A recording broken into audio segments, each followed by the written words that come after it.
vostra presenza rappresenta un tangibile segno di stima verso il lavoro che la Polizia di Stato, uomini e donne tutti, svolgono quotidianamente, con grande dedizione.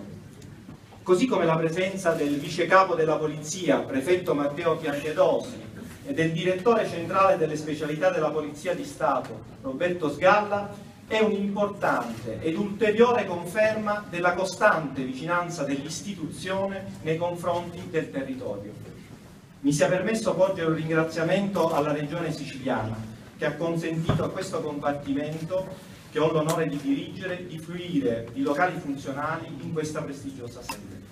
Un grazie è comunque rivolto a tutti gli enti e le associazioni che da tempo hanno un rapporto di piena collaborazione con la nostra struttura e che non fanno mai venir meno il loro prezioso apporto. Grazie di cuore anche a nome di tutto il personale del compartimento. Credo che veramente la Polizia Postale oggi sia il segno di che cos'è la nuova criminalità, di quali sono le frontiere della nuova criminalità, ma non solo sui temi e sui reati tipici della Polizia Postale, per la pornografia, l'home banking, le frodi, ma su quello che è oggi l'esigenza di conoscere un mondo che è un mondo virtuale, di cui spesso noi non abbiamo la percezione, che ci sfugge, e sfugge a molti, perché a parte chi magari ci incappa per qualche motivo, non abbiamo la consapevolezza, ma che dietro c'era grandi problemi di criminalità, grandi problemi di sicurezza. E credo che la scelta che abbiamo fatto come Polizia Postale, come Dipartimento, di organizzarci sul territorio puntando sulle reti e puntando laddove ci sono procure distrettuali che hanno la competenza in materia di reati, ma internazionalizzandoci. Noi apriremo a breve un ufficio a Singapore, un ufficio a Seattle e un ufficio a Mumbai appena si risolverà il problema dei marocchi che vengono studiate, scoperte, innovate e poi create.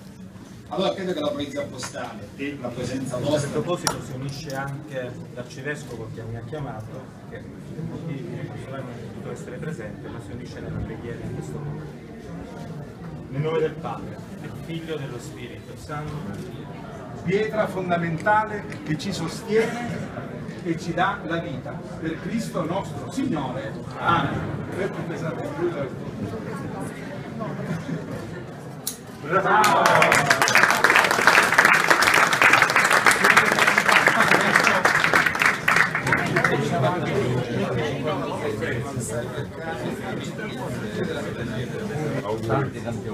Auguri.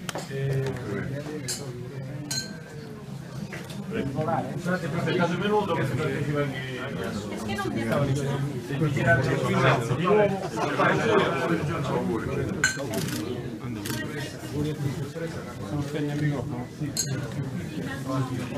Donabella, scusi, io sono regista.